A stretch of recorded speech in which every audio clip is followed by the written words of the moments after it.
नमस्कार। Hindi star with Suresh Kumar में आपका स्वागत है। आज के इस वीडियो में हम कबीर के पद जो 11वीं कक्षा आरोह पुस्तक में सीबीएसई बोर्ड पाठ्यक्रम के लिए निर्धारित है पढ़ाऊंगा। इस वीडियो में मैं आपको कबीर का संक्षिप्त जीवन परिचय दूंगा। कबीर का मैं यहाँ पर उतना ही परिचय दूंगा जितना आपके लिए आवश्यक है। अगर आप कबीर के बारे में डिटेल में जानना चाहते हैं तो कमेंट कीजिएगा, फिर मैं उसके लिए आपको अलग से वीडियो बना दूंगा। इसके बाद मैं एक पद कबीर का लूंगा जिसकी व्याख्या करूंगा, उसका काव्य सौंदर्य बताऊंगा, भाव सौंदर्य, शिल्प सौंदर्य, और उस पर अगर समय रहा तो प्रश्नों की चर्चा करूंगा, नहीं तो प्रश्नों की चर्चा आपको अगले वीडियो में मिलेगी। आइए बिना देर किए हम पढ़ना प्रारंभ करते हैं। कबीर भक्ति काल की निर्गुण भक्ति धारा की ज्ञानाश्रयी शाखा के महत्वपूर्ण संत कवि थे और कबीर का जन्म 1398 में वाराणसी में लहरतारा में हुआ था।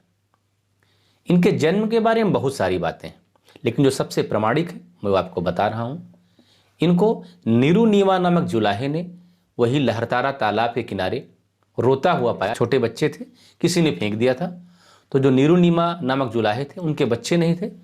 जब बच्चे की आवाज़ सुने तो गए तालाब के पास और वहाँ से उनको लिया और ले गए। इन्होंने पालन पोषण, नीरुनीमा ने उनका पालन पोषण किया। इन्होंने खुद अपनी रचनाओं में स्वीकार किया है कि वो जुलाहे हैं। फिर इनकी मृत्यु मगहर में हुई। कबीर के मृत्यु के संबंध में भी एक चर्चा है। इन्होंने आखिरी समय मगहर को चुना। जब इनके जीवन का अंत काल आया तो ये मगहर चले गए। क्यों? क्योंकि हमारी धार्मिक मान्यता के अनुसार जो लोग काशी में मरते हैं उनको स्वर्ग मिलता है, जो मगहर में मरते हैं उनको नरक जाना पड़ता है। मगहर कहाँ है? बस्ती जिला में एक जगह है। और यहाँ पर आपको कबीर का जिद्दीपन, ढीठपन दिखाई पड़ेगा। उनका यह विश्वास कि जब हमको इतनी भक्ति है ईश्वर में तो हम कहीं भी मरेंगे, स्वर्ग मिलेगा ही। उसके लिए बनारस में मरने की जरूरत या काशी में मरने की जरूरत नहीं है। और एक कहानी इनके विषय में है। जब ये मर गए तो हिंदू लड़ने लगे कि हमको इनकी डेड बॉडी दीजिए, शव दीजिए ताकि हम जलाएंगे, और मुसलमान झगड़ा करने लगे कि दीजिए ताकि हम इसको दफनाएंगे। और आप जानते होंगे कि आजीवन हिंदुओं को भी फटकारते रहे, मुसलमानों को भी फटकारते रहे। जो कमियां हिंदुओं में हैं उसके लिए हिंदुओं को खूब डांट पिलाई, जो मुसलमानों में है मुसलमानों को भी खूब डांट पिलाई। तो कहा जाता है कि जब ये लोग लड़ रहे थे उसी समय जब फैसला हुआ कि जाके देखें इनकी डेड बॉडी ले लें, तो वहाँ कुछ भी नहीं मिला। कुछ फूल मिले जिसमें से कुछ हिंदुओं ने ले लिए, कुछ मुसलमानों ने ले लिए। मुसलमानों ने दफना दिया, हिंदुओं ने जला दिया। तो ये सिद्ध करता है कि कबीर हिंदू मुसलमान से ऊपर थे। ये इनकी मृत्यु के बारे में रोचक कहानी, बहुत सारी कहानियाँ हैं। मैं अगर बताता जाऊँगा तो समय बहुत ज़्यादा हो जाएगा। और इनके बारे में भी पढ़े लिखे नहीं थे। इन्होंने खुद अपने दोहे में कहा है कि मसी कागज छुएव नहीं, कलम गहेव नहीं हाथ। लोगों को फटकारते हुए कहते हैं कि तू कहता कागज की लेखी, मैं कहता आँखिन की देखी। कि लोगों को कहते तुम किताब का लिखा हुआ पढ़ के बताते हो, और मैंने जो अपनी आंखों से देखा है, जो अनुभव किया है, मैं उसकी बात करता हूँ। ये जाति पात में विश्वास नहीं करते थे, वर्ण व्यवस्था में विश्वास नहीं करते थे, कर्मकांड विरोधी थे, वर्णाश्रम धर्म विरोधी थे, संप्रदायवाद के विरोधी थे। इन्होंने संप्रदाय भेद के स्थान पर मानव मात्र की सेवा, मानवता में प्यार, सद्भाव, इस पर उन्होंने जोर दिया। और जो पद आप यहाँ पे पढ़ेंगे उस पद में इन्होंने कण कण में ईश्वर की व्याप्ति दिखाई है। इनका मानना है कि ईश्वर जर्रे जर्रे में समाया हुआ, और ईश्वर की एकता पर बल दिया है, ईश्वर के अद्वैत पर। ईश्वर एक है, इस बात पर जोर इन्होंने इस पद में दिया है। ईश्वर एक है, उसे हम लोग भ्रमवश अनेक मानते हैं और आपस में राम रहीम के झगड़े करते रहते हैं। तो आइए पहले हम इनका पद पढ़ते हैं। कबीर साहब कहते हैं, हम तो एक एक कर जाना। अर्थात वो कह रहे हैं कि हम तो ये जानते हैं कि ईश्वर एक ही है, दूसरा नहीं है। यहां पर एक एक में यमक अलंकार है। एक का मतलब ईश्वर भी है और एक का मतलब संख्या वाला एक भी है। तो कबीर के अनुसार यहाँ पर क्या हुआ कि हम तो एक एक कर जाना। हम ऐसा जानते हैं, हम ऐसा मानते हैं कि ईश्वर एक ही है। और फिर आगे क्या कहते हैं, दोई कहे तिन्ही को दो जख जिन नाहिन पहचाना। दो वो कहते हैं जिनको पहचान नहीं, जिनको समझ नहीं है। जो दो कहते हैं ईश्वर है वो नरक के भागीदार है। दोजख मतलब नरक होता है। दो कहें, दो ही कहें मतलब दो कहें, तीन ही वै कौ, जो दोजक, जिनको दोजक का पता नहीं है। अर्थात कबीर ये कह रहे हैं कि जिन्हें ये पता नहीं वही कहते हैं कि ईश्वर दो है, और उन्हें दोजक में जाना होगा, नरक में जाना होगा। दोजक उर्दू का शब्द है, तो मतलब दोजक का मतलब नरक है। फिर अपनी इस बात के समर्थन में कबीर क्या कहते हैं, तो अपनी इस बात को कहने के लिए तर्क क्या दे रहे हैं। वो कह रहे हैं कि ईश्वर एक है, और जो दो कहते हैं उनको समझ नहीं है, वो नरक के भागीदार होंगे। और अपनी इस बात के समर्थन में क्या कहते हैं, एक पवन एक ही पानी एक ज्योति समाना। क्या कह रहे हैं कि एक ही पवन है, हवा एक है, एक ही पानी है, पानी भी एक है, एक ज्योति समाना, पूरे संसार में एक ही ज्योति फैली हुई। एक खाक गढ़े सब भांडे, एक ही मिट्टी से, खाक मतलब मिट्टी से, गढ़े सब भांडे, सभी भांड, भांड मतलब घड़े, एक कोहरा साना, एक ही कुम्हार ने उनको बनाया है। साना मतलब मिलाना, खाक मतलब मिट्टी, गढ़े मतलब बनाना, भांड मतलब बर्तन होता है, कोहरा मतलब कुम्हार। लेकिन यहाँ पर खाक का मतलब मिट्टी तो होगा ही, लेकिन यहाँ खाक का मतलब पंच तत्व हैं जिनसे हमारा शरीर बना है। छित जल पावक गगन समीरा, पंच तत्व रचित यह अधम शरीरा। ऐसा किसी संत ने कहा है कि शरीर कैसे बना है, छिति जल पावक गगन और समीर। छिति मतलब पृथ्वी, जल मतलब पानी, पावक मतलब आग, गगन मतलब आकाश, समीर मतलब हवा। ये पांच चीजों से हमारा शरीर बना है, ऐसा संतों ने माना है।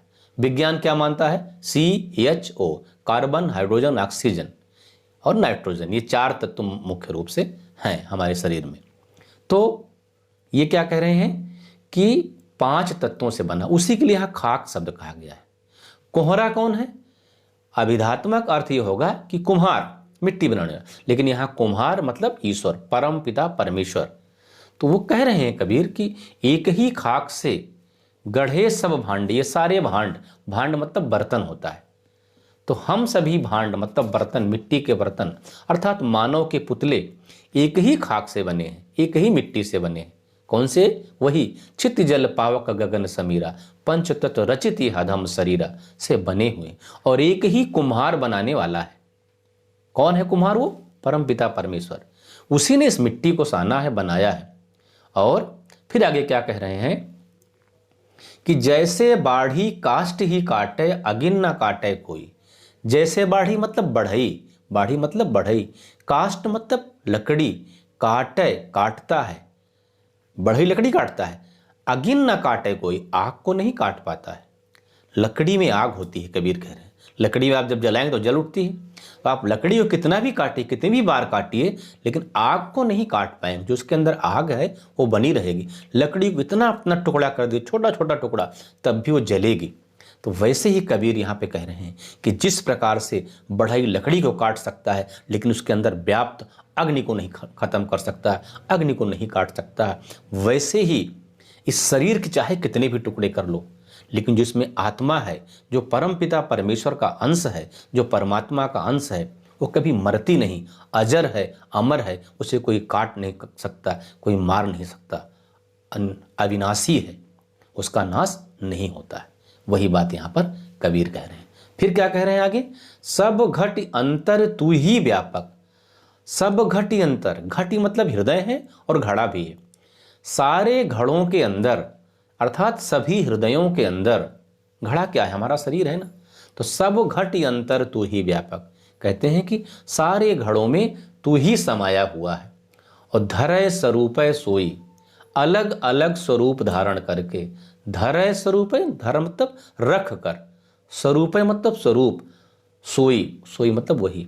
कबीर का यहाँ पर यह मानना है कि सारे हृदयों में, सभी घड़ों में, सभी घड़ों में या सभी घटों में, घट का मतलब दो है, हृदय भी होगा और घड़ा भी होगा।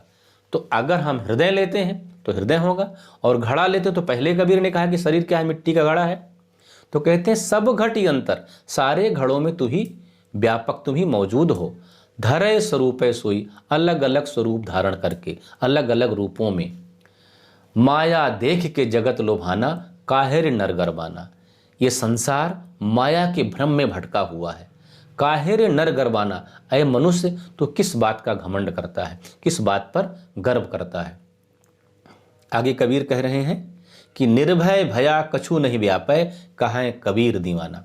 अगर आप निर्भय होकर, भय रहित होकर के रहें, ईश्वर की सत्ता में रहें, तो आपको कोई कष्ट नहीं होगा, सब कुछ समाप्त, कोई फर्क नहीं पड़ेगा। और यह बात कौन कह रहा है? कबीर दीवाना कह रहे हैं। कबीर किसके दीवाने हैं? ईश्वर के कह रहे हैं। और कबीर खुद को कह रहे हैं कि मैं तो निर्भय हूं, किसी बात की परवाह नहीं करता, सच्चाई के रास्ते पर, ईश्वर की बताए रास्ते पर हूं, ईश्वर की सत्ता में हूं, तो सारे कष्टों से मुक्त हूं। यह कौन कह रहा है? कबीर कह रहे हैं। कबीर दीवाने कह रहे हैं। और कौन किसके दीवाने हैं? ईश्वर के दीवाने हैं। यह बात कबीर यहां पर कह रहे हैं।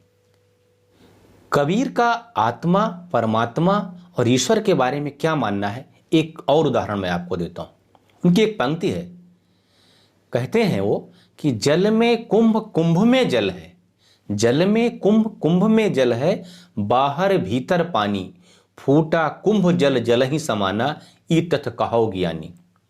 अर्थात कबीर यहां पर कह रहे हैं कि जल में कुंभ है, जैसे जल के अंदर घड़ा है कुंभ, और कुंभ में जल है, उस घड़े के अंदर भी पानी है और बाहर भी पानी है। और अगर घड़ा फूट जाए तो पानी क्या होगा? पानी में समा जाएगा। ई तथ्य कहो ज्ञानी, इस तथ्य की व्याख्या करो ज्ञानी। ज्ञानी लोगों, समझदार लोगों, इसकी व्याख्या करो।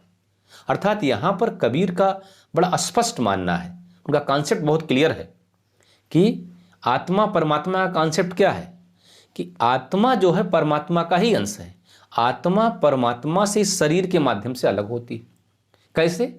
जैसे उस किसी जल में, समुद्र के जल में या और किसी भारी जलराशि में, बड़ी जलराशि में कोई घड़ा रख दिया जाए और घड़े के अंदर पानी, तो पानी तो बड़ी जलराशि का हिस्सा है, जो सागर का जल है, और कोई बड़ी जलराशि है।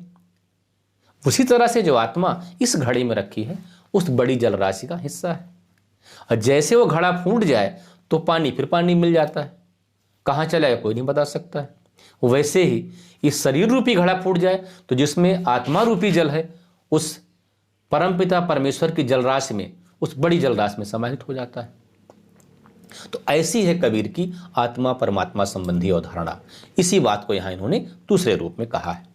आइए शिल्प सौंदर्य के बिंदुओं को देखते हैं। शिल्प सौंदर्य में क्या है? एक एक में यमक अलंकार है, क्योंकि एक का मतलब ईश्वर है, एक का मतलब संख्या भी है। जिन नाहिन पहचाना में नाक्षर के आवृत्ति के कारण अनुप्रास अलंकार हो गया। खाक गढ़े सब भांडे, खाक और कोहरा में रूप का अतिशयोक्त अलंकार है। जैसे बाढ़ी काष्ठ ही काटे, यहां पर दृष्टांत अलंकार है। उन्होंने उदाहरण दिया है कबीर ने, जिस प्रकार से बढ़ई लकड़ी काटता आग नहीं काट सकता, तो यहां पर क्या है? दृष्टांत अलंकार है।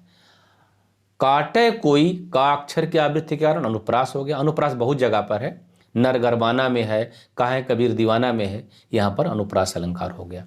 भाषा सदुक्कड़ी है, कबीर को वाणी का डिक्टेटर भी कहा जाता है।